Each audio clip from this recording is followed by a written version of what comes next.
Hi friends, welcome back to Filmy Circle Reviews. One last time, one last dance. Yes, Jananayagan ஃபைனலாக படம் release ஆச்சு. Last 2 டேஸாக இந்த Vijay fans வந்து இந்த one last time, one last டான்ஸ்ன்னு சொல்லி ஒரு வீடியோஸ் ட்ரெண்ட் பண்ணிட்டு இருக்காங்க. அந்த வீடியோஸ் பார்த்தா படத்துக்கு இன்ட்ரெஸ்ட் இல்லாதவங்க கூட படத்துக்கு போகணும்னு தோணும். ஏன்னா அந்த அளவுக்கு எமோஷனா இருந்துச்சு. எனக்கு படத்துல இருக்கிற எமோஷன விட இந்த விஜய் ஃபேன்ஸ் ஓட எமோஷன்ஸ் ரொம்ப டச்சிங்கா இருந்துச்சு. படம் எப்படி இருந்தாலும் ஒரு எமோஷனுக்காக படத்துக்கு போலாம். அது என்ன எமோஷன்னா விஜய். விஜய் ஃபேன்ஸுக்கு கண்டிப்பா definitely they will not be missing it. ஆனா ஜெனரல் ஆடியன்ஸ்க்கு எப்படி இருக்குன்னு டீட்டெயில் ரிவ்யூல பார்க்கலாம்.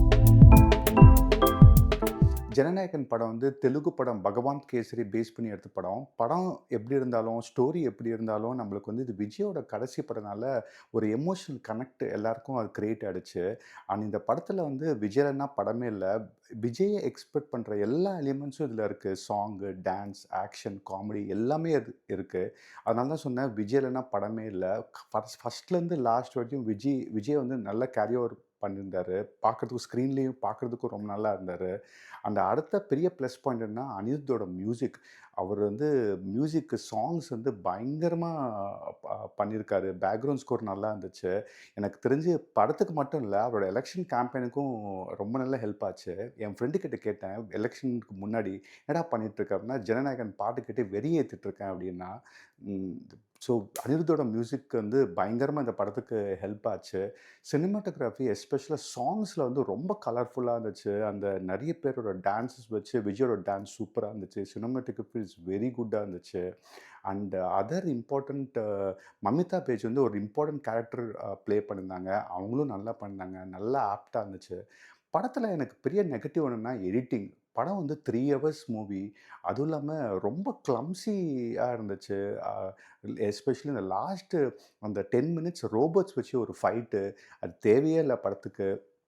ஆஃப்ரிக்கா, பாகிஸ்தான், ஜாதி, ரிலிஜியன் சொல்லி என்னமோ கொண்டு வந்து ரொம்ப கிளம்ஸி ஆக்கிட்டாரு. வினோத் வந்து இதுக்கு முன்னாடி வந்து நெறைய நல்ல படம் குடுத்துருக்காரு. ஒரு சென்சிபிளான டைரக்டர். இதுக்கு முன்னாடி ஒரு நேர்கொண்ட பார்வைன்னு ரீமேக் படம் ரொம்ப நல்லா எடுத்தாரு. நான் ரீமேக் படம் இருந்தாலும் வினோத் நல்லா ஹேண்டில் பண்ணுவாருன்னு நெனச்சேன். பட் ஆனா கொஞ்சம் சொதப்பிட்டாரு. எஸ்பெஷலா செகண்ட் ஹாஃப் படத்துல கொஞ்சம் உட்காரவே முடியல. ஒரு ரொட்டீன் கமர்ஷியல் மூவி நம்ப வந்து நீங்க அந்த படத்துல வந்து எந்த சீன் எடுத்துக்கிட்டாலும் ஏதோ ஒரு ரெஃபரன்ஸ் இருக்கும். அப்படி ஒரு ரொட்டீன் கமர்ஷியல் மூவி எடுக்கும்போது கொஞ்சம் நல்லா எடுத்திருக்கலாம் வினோத். பட் வினோத் வந்து டிசப்பாயிண்ட் பண்ணிட்டாரு. எனக்கு இந்த படம் பார்க்கும்போது விஜய் பொலிட்டிக்கல் என்ட்ரிக்கு ஒரு லான்ச்சிங் பேடா மாரி தான் இருந்துச்சு. ஆனா ஒரு நல்ல சென்ட் ஆஃப் படம் மாரியே தெரியல. ஏன்னா 25 இயர்ஸ் நடிச்சிருக்காரு. நெறைய சக்சஸ் குடுத்துருக்காரு. நமக்கு நெறைய மெமரீஸ் குடுத்துருக்காரு. பட் ஆனா ஒரு கில்லி, துப்பாக்கி மாதிரி குடுத்து எண்ட் பண்ணியிருக்கலாம். ஆனா, இந்த படத்துல எண்ட் பண்றது தான் எனக்கு கொஞ்சம் கஷ்டமா இருந்துச்சு. பட் ஃபைனலா படம் எப்படி இருக்கு அப்டின்னா, ஜெனரல் ஆடியன்ஸ்‌க்கு படம் ரொம்ப சுமாரா இருக்கும். அண்ட் விஜய் ஃபேன்ஸ்‌க்கு கண்டிப்பா ஒரு நல்ல ஃபேர்வெல், நல்ல என்ஜாய் பண்ணுவீங்க. See you in next video. சேனல ஃபாலோ அண்ட் சப்ஸ்கிரைப் பண்ணுங்க. தேங்க்ஸ். பாய்.